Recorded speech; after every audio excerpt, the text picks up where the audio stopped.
In a bustling city of merchants, colorful banners, and endless noise, there lived a young calligrapher named Amir. His small workshop, tucked between the clamor of the marketplace and the scent of spices, was filled with stacks of parchment, ink pots, and brushes of every size.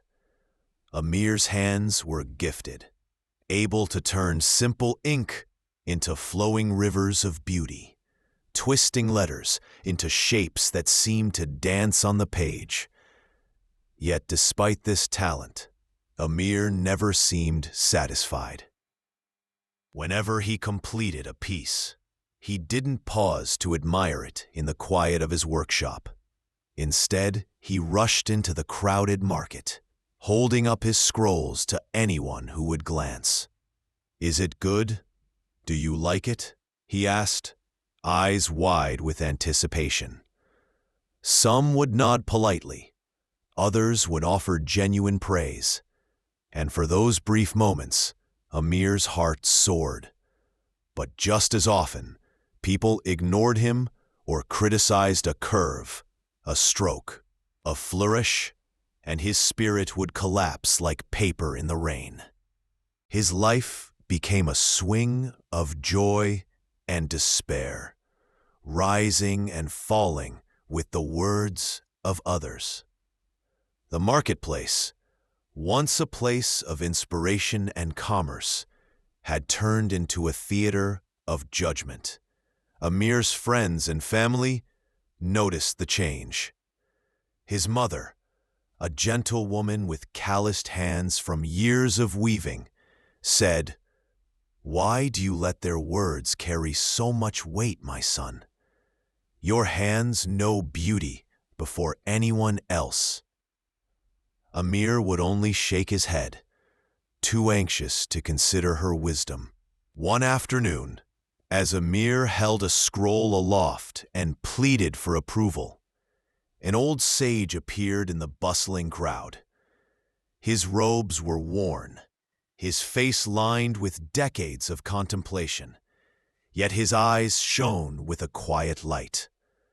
He observed Amir silently for a long moment, then smiled and asked, "Why do you shout so loudly for others to see what your own eyes can already behold?" Amir frowned, confused, because without their approval, "How can I know my work has value?" he replied. The sage took the scroll gently, studying it with careful, deliberate movements. He rolled it up and said simply, "Follow me." Intrigued and slightly wary, Amir obeyed.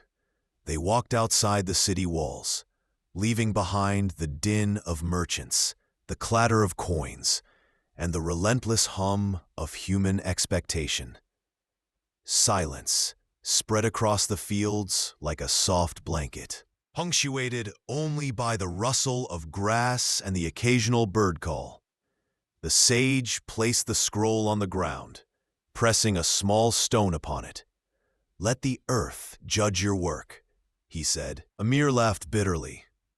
"The earth cannot speak, nor do the winds or the stars," the sage replied calmly. "Yet they live without applause.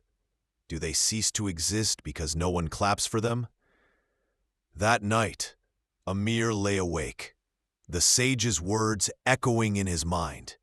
He tried to paint in silence the next day, attempting to ignore the pull of public approval, but the urge gnawed at him relentlessly. Eventually, he carried his work to the market once more. Hours passed, and no one noticed. He became invisible, a ghost among the bustling crowd. His chest ached, a hollow emptiness gnawing at him. "If no one approves," he thought, "perhaps I am nothing." But then, in the quiet of solitude, he looked at his work again. Truly looked. For the first time, he noticed subtleties he had never seen before. The delicate balance between one curve and another, like two dancers bowing to each other. the rhythm hidden in each stroke, the whisper of a story concealed within the ink. A warmth spread through him, not pride, but recognition. Days turned into weeks. Amir stopped chasing the opinions of others. He painted in silence, letting the sound of his breath guide him, the movement of his soul dance across the parchment. He still visited the marketplace, but only to exist there quietly, not to beg for praise. People came and went. Some admired, some ignored, but their reactions no longer controlled his spirit. One evening, the sage returned, finding Amir surrounded by children. He was not selling his work, but sharing pieces of paper freely, guiding the little hands to shape letters with joy. The sage asked, "What have you learned?" Amir smiled softly. That chasing approval is like chasing the horizon. No matter how far you run, it never arrives. But when I stopped running, I found the horizon was always within me. The sage nodded, eyes twinkling. A work born from the need for applause dies quickly, but a work born from silence endures, even if no one notices. Years passed, and Amir's art reached far beyond the city walls. Yet when people praised him, he only bowed and said, "The ink was already beautiful. I was only listening." In the end, the calligrapher discovered that true value lies not in chasing approval, but in creating from the soul, where applause is unnecessary and silence is celebrated. And so Amir's hands continued to craft rivers of beauty, flowing freely, unbound by the fickle opinions of the world.